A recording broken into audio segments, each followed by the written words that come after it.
I wanted to thank you all for joining us today. It's our first ever Education on Air conference. Today, educators are holding 46 Hangouts on Air, leading discussions on a number of different topics in education technology. Thank you all presenters who are on the line in the live stream for giving up your time today, and thank you all for watching us on the Google and Education Hangout page. So all of our presenters have early access to Hangouts on Air. It's a new technology that allows you to broadcast and record Hangouts. And to watch any of the sessions today, simply go to the presenters Google Plus page or go to Google Education on Air. And again, that website is sites.google.com/site/EduOnAir. And I'm going to paste the conference website into the comments section below this video so you all can have it as well. So before I begin, I'm just going to introduce Josh, who is hosting this wonderful panel discussion. It's teachers as innovators and educators. And Josh, I'm going to let you take it away, introduce yourself, as well as the other panelists that we have today. Sure. Great to be with everybody. My name is Josh Densen. I am a 12-year educator. I've worked as a classroom teacher in both traditional school districts, public schools in Oakland, California, and in a charter school in Harlem, New York, and recently relocated to New Orleans to work in some nonprofit management. And for the last year or so, I've been working with a group called 4.0 Schools to incubate and accelerate an idea for a school called Bricolage Academy, which is a new approach to charter schooling that creates a brand new space between traditional high-performing charter schools, independent schools, and entrepreneurial startups.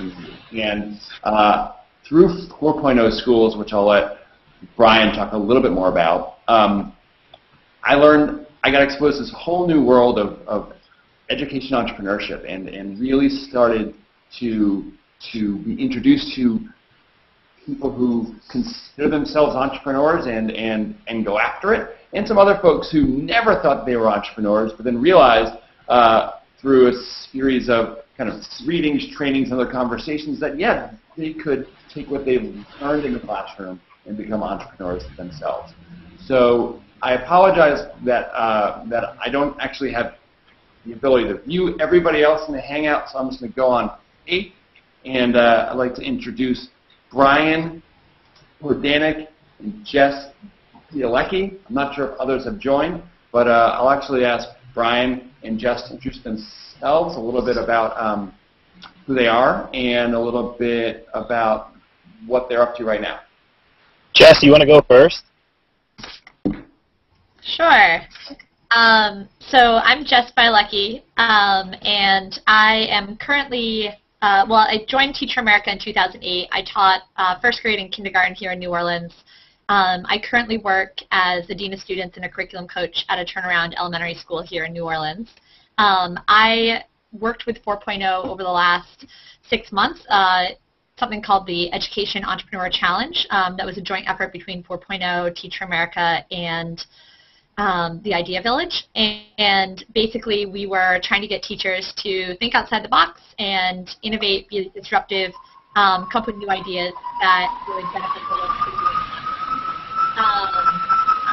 And through that, I came up with the idea for a company called Classroom Blueprint.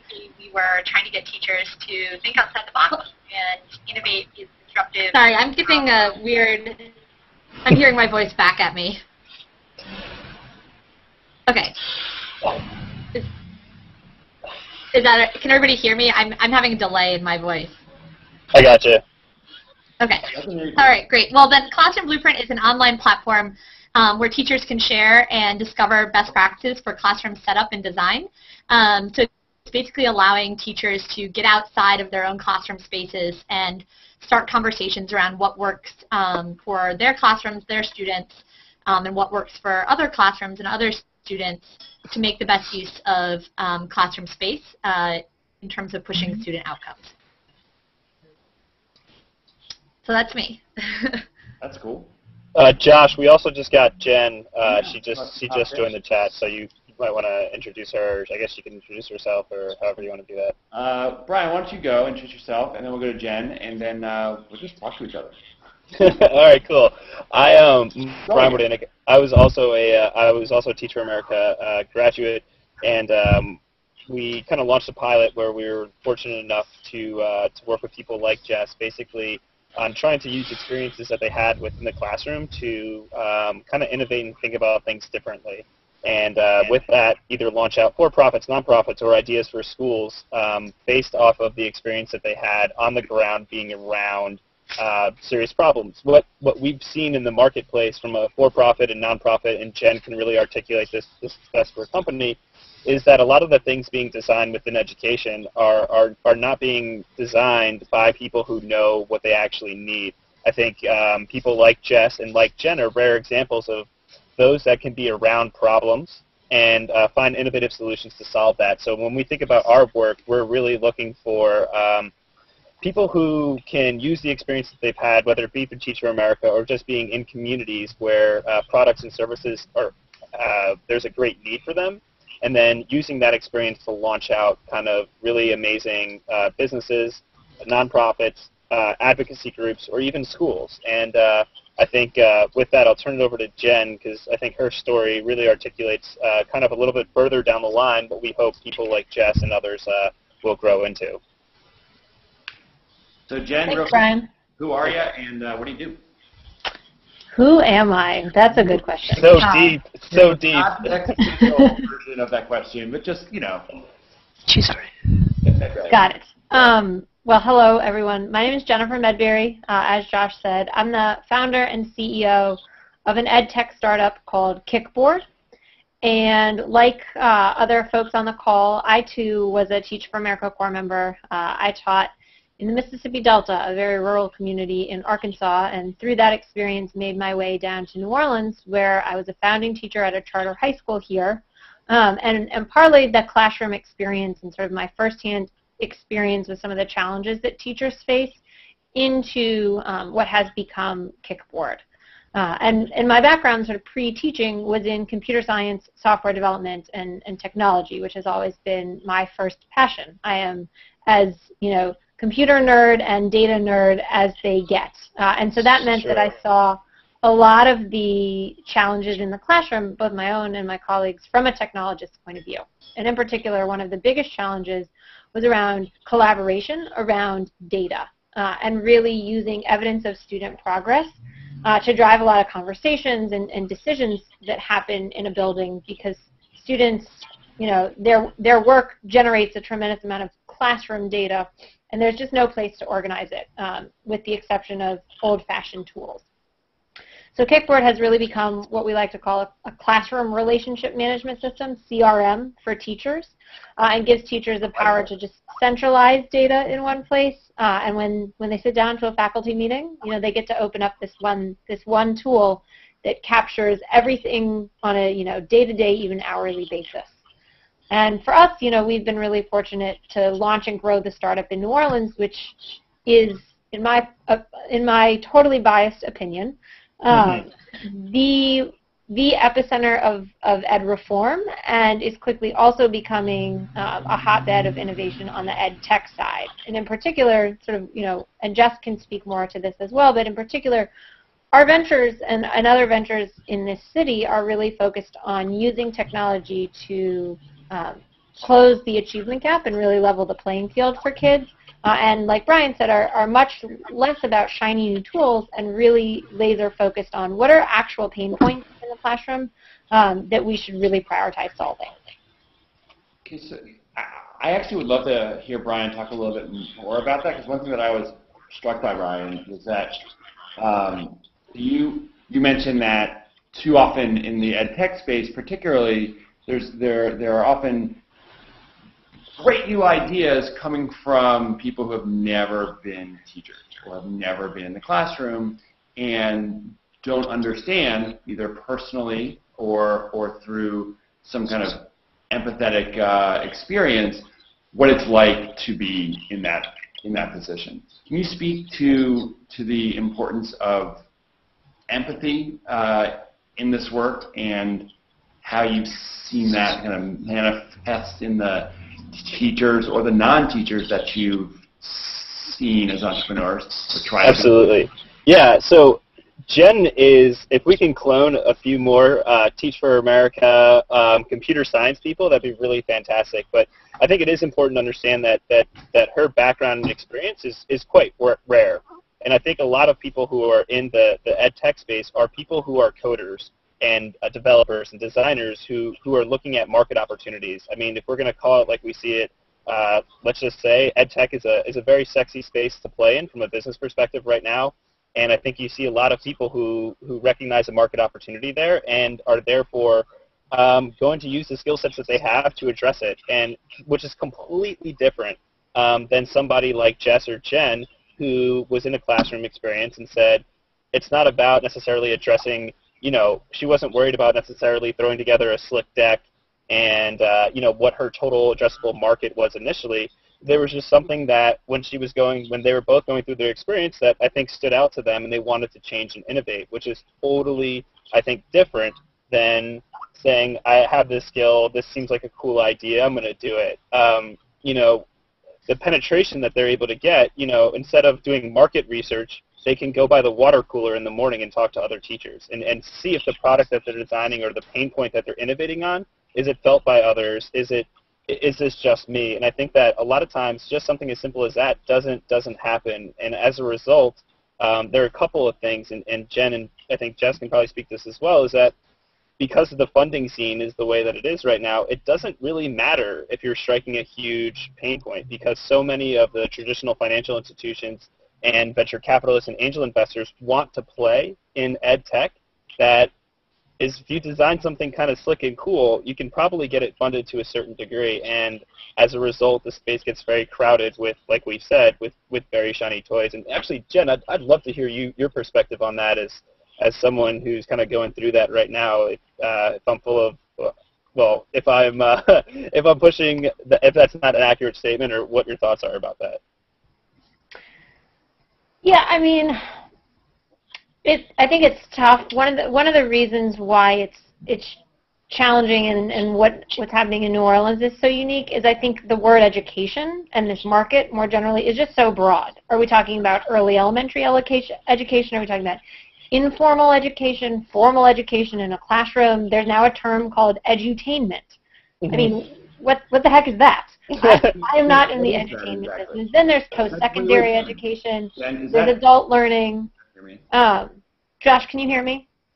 I can hear you. Wait, okay. What is edutainment? Is that like Dreambox or? No, I don't think so. I think edutainment is like a modern-day Sesame Street, except moved to apps.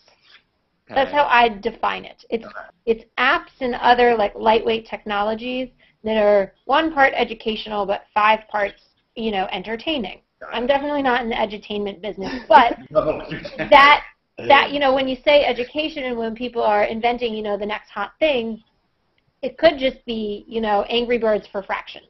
That's all I keep hearing, right? It's like Angry Birds for this or Angry Birds for that. It's like, yeah, it's a little more complicated and a little more specific than just Angry Birds for blank. Right, because you have to understand your market, and there are many different decision makers in this market, and not all the decision makers are the end users, and that's a really key thing to understand. And you can't really go into this market without having a true understanding of that. I mean, who's going to buy your product? How are you going to get there? And what are the policies or government mandates that you need to be aware of?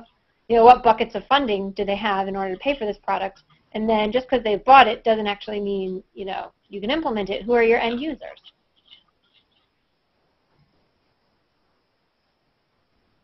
All right, I think we lost Josh for a moment, so I'll take over the lead facilitator role here. I think what could be really helpful to understand is Jess, as you've kind of gone through your process, if you can kind of walk us through, how you uncovered this pain point, and then kind of like how the heck you decided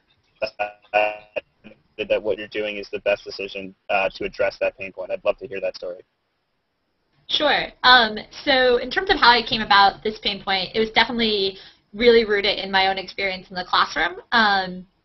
I was fortunate as an early elementary teacher to have a mother who's an early elementary teacher as well. But unfortunately, she lives in Connecticut, which is quite the plane ride away. And I found as a teacher that the most valuable way for me to get new ideas for my classroom and kind of basically figure out what the heck I was doing was to be in other teachers' classrooms, teachers who had been through it and tried things out and who were successful. My mother being one of them, but again, I couldn't quite spring for the plane fare every time I needed to get a new idea. And so I sort of was thinking to myself, like, there must be a way to connect teachers other than having them leave their classrooms and go to another classroom, which logistically is pretty much impossible and rarely happens, even to teachers next door in the same building. And so this idea for Classroom Blueprint kind of sprung out of a desire to have teachers go on field trips to other teachers' classrooms. And when I was thinking about what I got the most out of when I went into other classrooms, it frequently was beg, borrowing, and stealing from the setup and the resources in the classroom itself and how it was designed. And I also remember as a teacher being just so frustrated in those first few months of every school year and then throughout the whole school year around how to set up my classroom, where to put desks, what things to buy, what not to buy. I spent thousands of dollars out of my own pocket my first year, and then over the years, simply because I wasn't sure exactly what I needed. And so I started talking to other teachers. It's a really close-knit community here in New Orleans of teachers, and found that people had the same experience that I had. And I don't have a background in tech, unfortunately. I'm quite envious of Jen's computer science background. But I thought there's got to be a way to do this, and I should be able to find people who can help me make it happen. I think what surprised me about the whole process was that it really could happen, and that when I started talking to people about this idea that I had and saying, like, hey, could you help me make this happen, they were like, yes. And people were really interested in what I, as a teacher and now an administrator, had to say about it. And so that process was really empowering. And now in conversations with teachers, you know, the product is definitely taking on new twists and turns as we get feedback. But it all came out of that on-the-ground experience that I had, sort of blood, sweat, and tears. But I think it's so interesting, and I think that there is like this serious power in Jen. Like, maybe this is wandering a bit off topic, but I'm really curious. Like, as someone who's a little bit further along in the process, you've been very mindful about building your team, and I think that, like, can you talk a little bit about like how you've built your team and kind of what those experiences that you're looking for? Because you haven't gone, you know, traditional in a lot of your hires, and I think it's really interesting as your company has grown, you know, how you're still maintaining this kind of feet rooted on the ground, and I think it's just really interesting. Sure. So, I mean, this is a good question. I honestly don't know if any startup follows a traditional path in their hiring. I think everyone just charts their own way, and each situation is so unique and dynamic. For us, you know, we really stay close to the original ethos of the company, which is Kickboard was built by teachers for teachers. And so while, no, not everybody on the team has been a teacher, we definitely skew towards having a lot of experience in classrooms and in schools. So one of the very first hires I made was our support team manager. School community manager is actually what we call this role. And the first hire on that team used to run the front office operations for multiple charter school networks. And so, you know, it was really important to me that people on the team develop a deep understanding of what it's like to work in a school and to understand the context. So about half the staff gets it because they've been there. And then the other staff, you know, our salesperson and our software engineers, they don't have the direct teaching, the first-hand teaching experience or support staff experience. But we make up for that by doing a lot of field trips into schools and going to observe, you know, anything from a kindergarten classroom on up, so that people really understand and get to engage with teachers often, and just, you know, fuel that feedback loop. And now it looks like we lost Brian. So hopefully I did his question justice. You did. I'll pass it back to Josh. I'm back. I don't know what happened there. And Jeff, I was able to watch you guys actually on the YouTube, like on air when I was get back on. It was this weird experience. The question I wanted to ask Jess earlier, and just I don't know if Brian had asked it or if Jen did, but I'm sure there are lots of people. Oh, Anna Maria is here. I'm sure there are lots of people who are watching this now who are teachers and maybe never viewed themselves as entrepreneurs, or could have an idea, but they have no idea kind of how to get started. Can you talk about like the moment or the earliest stages of Classroom Blueprint in your experience with it? Sure. Yeah.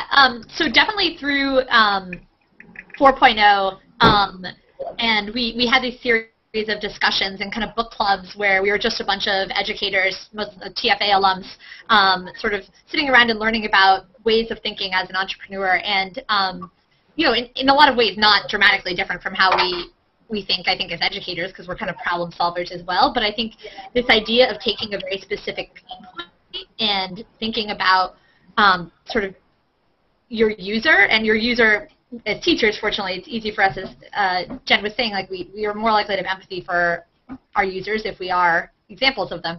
But that idea of thinking about like one thing that is holding us back from achieving greater results, and then sort of unbundling that into its pieces, and what specific structures or what specific resources are missing. That was how we were sort of taught through 4.0 to approach it, and it really was a new way of at least language of putting it on it for me. And I started thinking about all the pain points, and I probably could have written a book about them that I had felt early on as a teacher. But this was one that really stood out to me because I just remember feeling like I was recreating the wheel a lot, and that I wasn't sustainable, and that's something that I care really broadly about, but this was like one specific pain point within that larger issue of like recreating the wheel, teacher sustainability, and sharing best practices.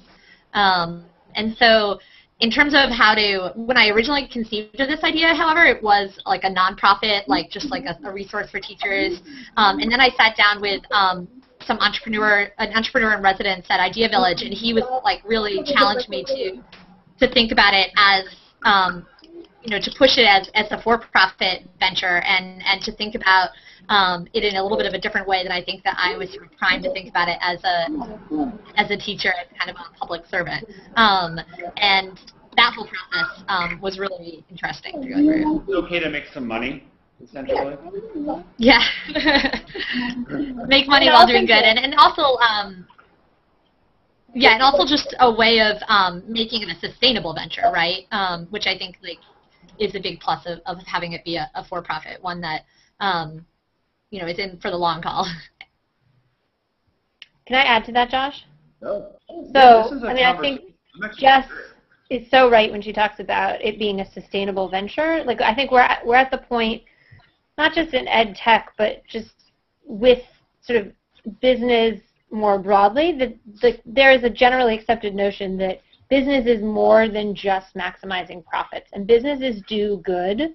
And for me, I sort of had a similar, not exactly the same, but a similar debate, because when you're in education, you think, well, everything must be either government or nonprofit, because for-profit education, like that's the textbook industry, that's bad. Nobody wants to be for-profit in education.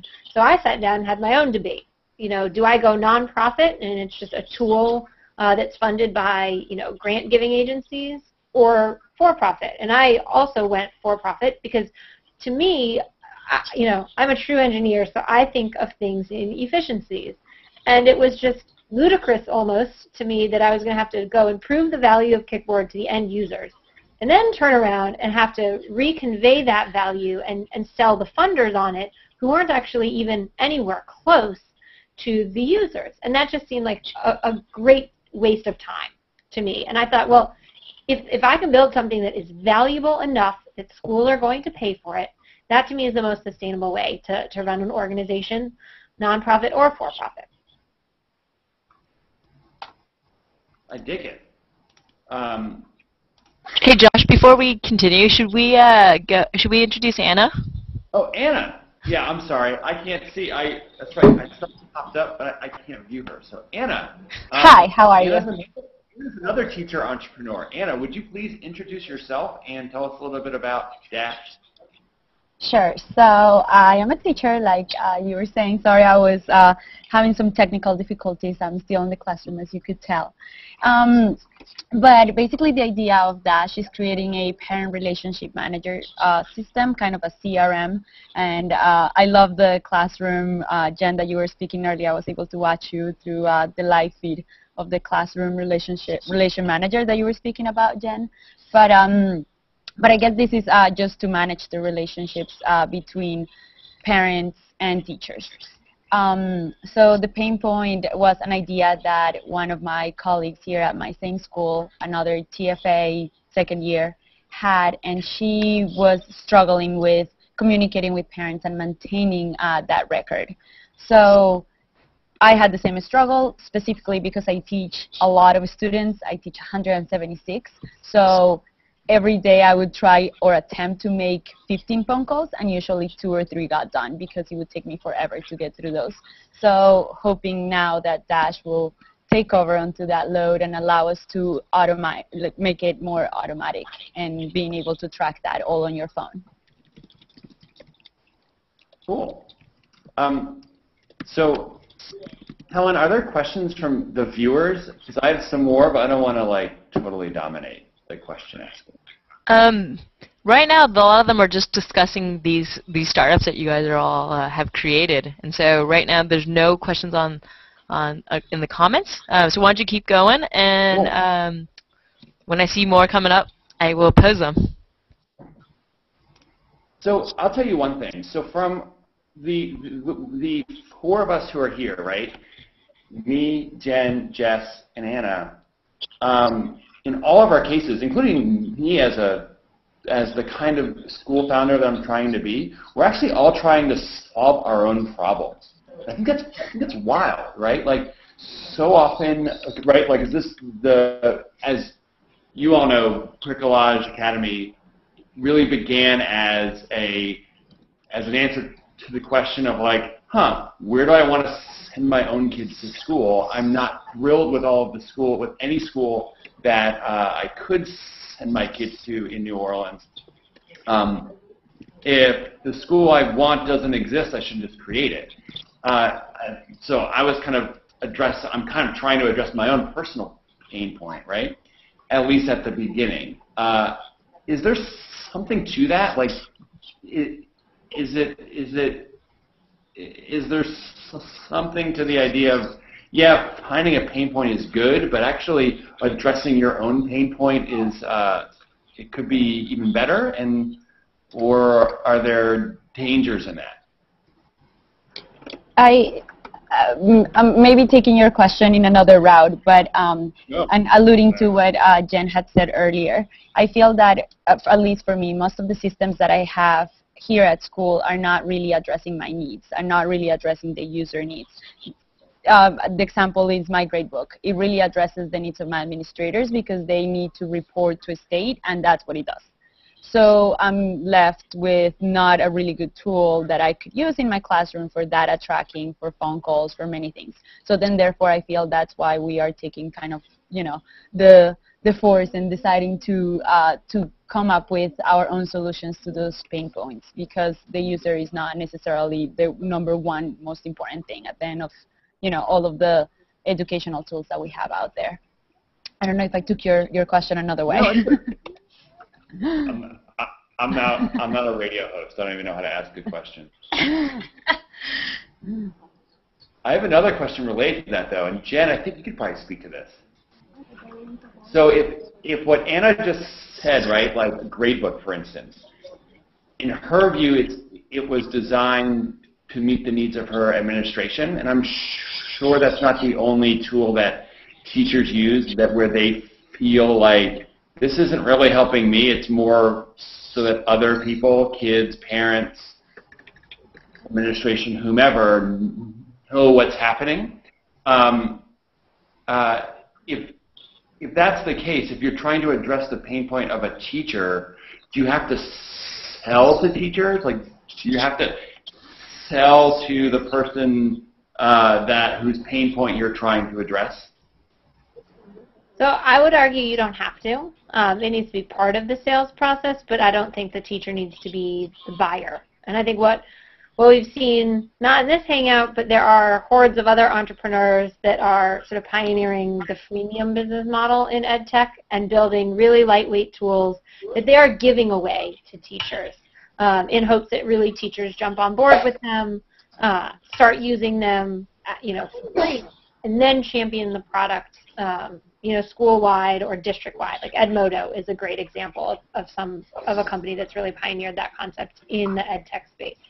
But I think it's not an either-or. I think, to Anna Maria's point, yes, like a lot of the tools out there from Web 1.0 and pre-web are clearly designed as compliance management tools, not performance management or relationship management.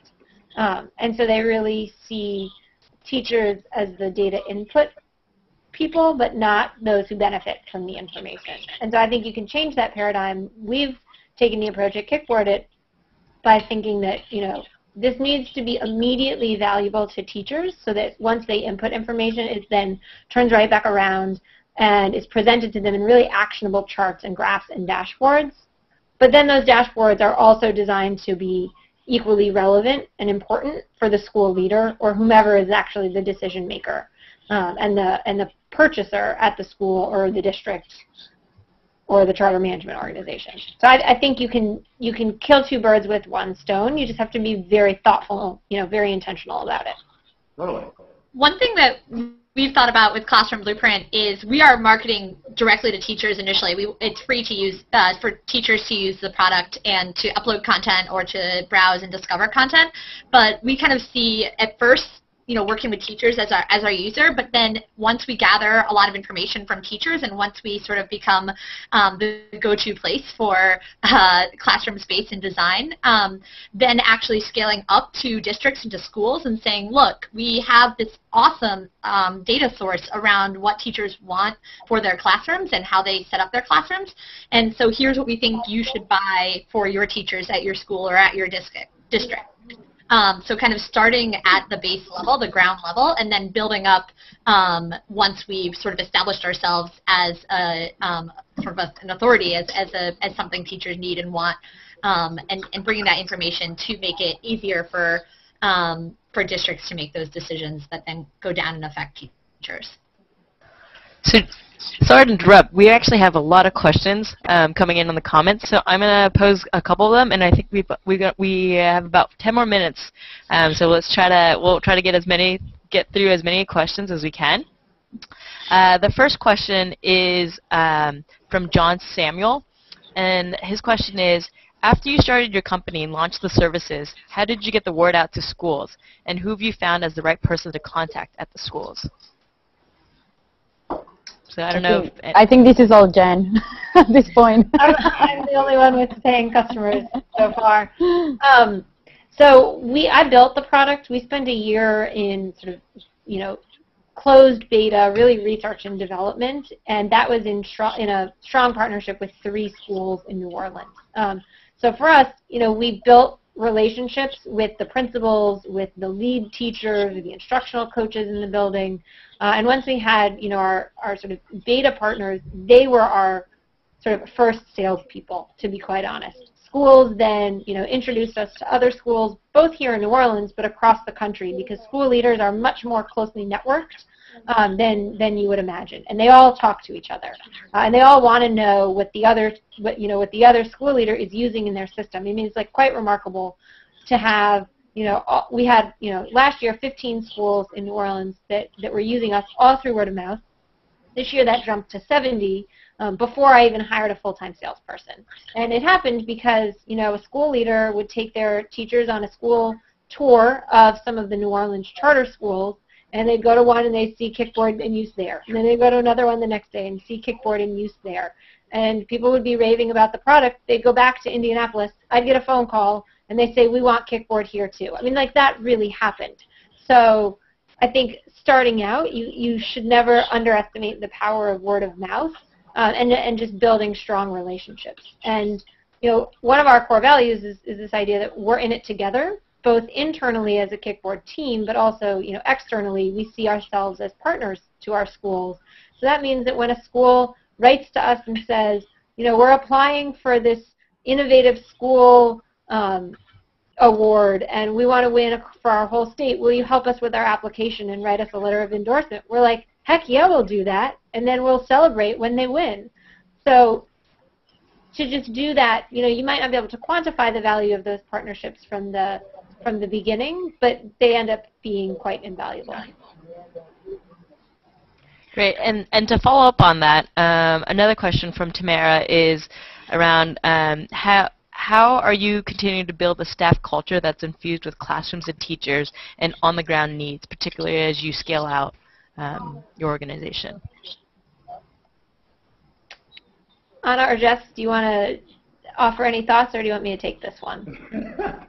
or Josh, you're building a school. I feel like you should answer this. I'm building a school. I mean, the question, so I'm not good at answering this. Like, I mean, all of us, so Anna and I and Jess are in a similar place. I mean, they're actually a little more further developed than I am, and this question is about, like, scaling a culture and keeping in contact with teachers across a variety of schools. Jen, it's all you, baby. I'm sorry. Yeah, I mean, it number one comes back to relationships and just being relentless about staying focused and staying, all we want to do is solve pain points. Like, we are not going to sit in a corner office and just dream up new tools. Everything we do needs to be validated by users. And so sometimes that means we involve customers in new feature development, and we'll bring in a really savvy data coach at a school, and we'll say, like, hey, these are some screenshots of a feature we're mocking up. Go, what do you think? Or we'll send one of our software engineers out to a school to just go observe and talk to teachers. We send our marketing person to coffee shops around New Orleans. I don't really know how you scale this outside of New Orleans. We're figuring that out. I haven't figured out how to clone him yet. But we send him to coffee shops, and he wears a Kickboard t-shirt, and I think he puts a Kickboard sign on the coffee shop. And people, because we have such a large concentration of Kickboard users in this city, that people come up to him, because we all know teachers hang out at the coffee shop lesson planning, and they talk to him. And so we're just constantly looking for more ways to engage with teachers.